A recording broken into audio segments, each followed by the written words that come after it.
Sepucuk surat cinta untuk Rumail Abbas. Gus Rumail menyatakan dalam suatu kesempatan diskusi yang viral di medsos, bahwa pendudukan Belanda di Indonesia adalah suatu pemerintahan yang sah. Ketika Habib Utsman bin Yahya bekerja untuk Belanda, maka ia hanya sebagai PNS biasa yang bekerja kepada pemerintahan yang sah. Ia tidak bisa disebut pengkhianat. Rumail juga mempertanyakan usaha-usaha kemerdekaan para pahlawan yang berjuang melawan Belanda di masa lalu. Masih cukupkah alasan kita untuk memperjuangkan Indonesia? Apa yang kita perjuangkan? Kemerdekaan. Kemerdekaan seperti apa? Tanya Rumail. Kemerdekaan di masa lalu seperti apa? Sangat abu-abu. Ia juga, dalam kesempatan yang sama menyatakan, Soekarno itu tidak sehebat yang orang kira. Ia nampak hebat, hanya karena dikelilingi oleh orang yang bodoh yang tidak bisa membaca. Kita melihat orang yang melawan VOC itu pahlawan, tapi bagi orang di masa lalu mungkin berbeda, tegas Rumail. Pemberontakan para pejuang di masa lalu itu, misal untuk berperang dan membakar pendopo Belanda, menurut Rumail, dilakukan orang-orang bodoh yang diakalin orang lain. Ia juga, dalam kesempatan yang sama menyatakan, Soekarno itu tidak sehebat yang orang kira. Ia nampak hebat, hanya karena dikelilingi oleh orang yang bodoh yang tidak bisa membaca. Kita melihat orang yang melawan VOC itu pahlawan, tapi bagi orang di masa lalu mungkin berbeda, tegas Rumail. Pemberontakan para pejuang di masa lalu itu, misal untuk berperang dan membakar pendopo Belanda, menurut Rumail, dilakukan orang-orang bodoh yang diakalin orang lain. Itulah paradigma berpikir Gus Rumail Abbas dalam memandang bangsa Indonesia dan para pahlawannya di masa lalu. Pandangan seorang keturunan imigran Yaman. Dalam suatu waktu, ia menegaskan kepada penulis, bahwa ia berasal dari sebuah klan di Yaman. Ketika mendengar ungkapan-ungkapan Rumail itu, penulis bertanya dalam hati, apakah paradigma berpikir seperti itulah yang dimiliki keturunan imigran Yaman hari ini? Atau ia hanya paradigma berpikir kebanyakan imigran Yaman di masa penjajahan, yang sisa-sisa paradigma berpikir itu masih diwarisi, diantaranya, oleh Rumail? Semoga semuanya salah. Karena kalau tidak, hari ini, mereka akan menghadapi penulis dan seluruh putra-putri Indonesia, dari Sabang sampai Merauke. Karena bagi kami, Indonesia ini adalah tanah pusaka. Tanah warisan leluhur yang telah dijaga dan dirawat dengan cinta. Untuk mereka para leluhur di masa lalu, dan untuk keturunannya kami di hari ini.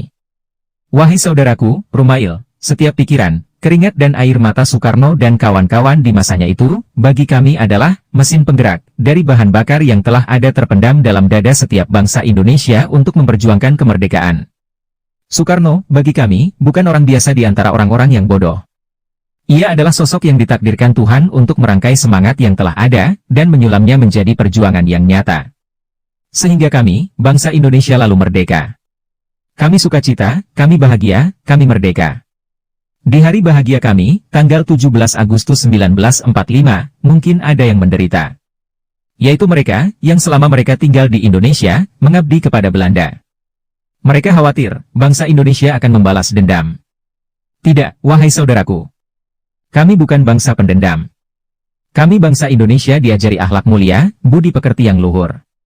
Kami putra Samudera Pasai yang bijaksana, kami putra Sriwijaya yang berperadaban, kami putra Melayu yang santun yang takkan hilang di bumi, kami putra Pagaruyung yang bersendi adat, adat bersendi syara, kami putra Batak yang berkata apa adanya namun hati kami jernih sejernih air di Danau Toba, kami putra Skalabrak yang berbudi pekerti. Kami putra Kutai Martadipura yang berbudaya, kami putra Luwu yang gagah perkasa dan baik hati, kami putra Loloda yang pemberani dan tiada iri dengki, kami putra Papua yang perkasa dan manis senyumnya, kami putra Nusa Tenggara yang berwibawa, kami putra Bali yang asri dan punya harga diri, kami putra Majapahit yang mempersatukan Nusantara dengan cinta, kami putra Pajajaran yang silih asih, silih asuh dan silih wawangi.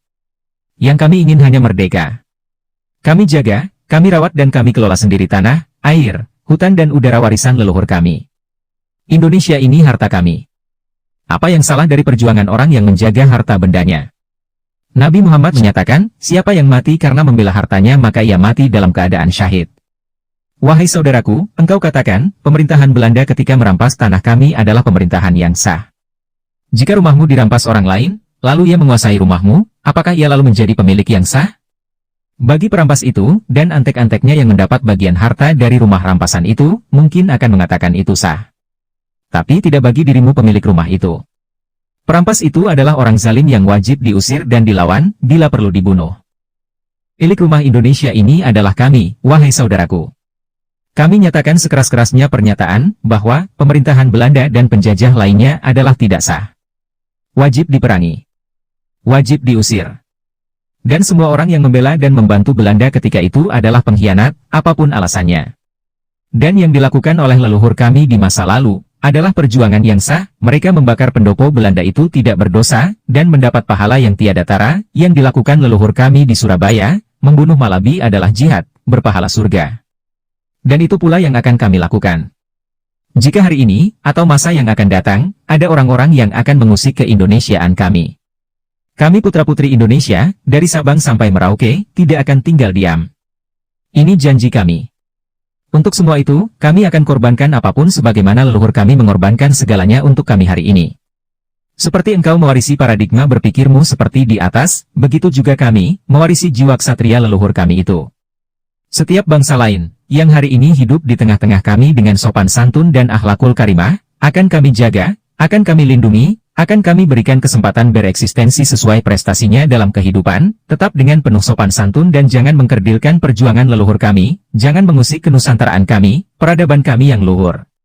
Kami telah sepakat, dari Aceh sampai Papua, untuk ber-Indonesia selama-lamanya, dalam suka dan duka, dalam segala keragaman kami. Bantu kami menjaga itu semua itu, wahai saudaraku, selama-lamanya. Penulis, Imaduddin Utsman Al-Bantani.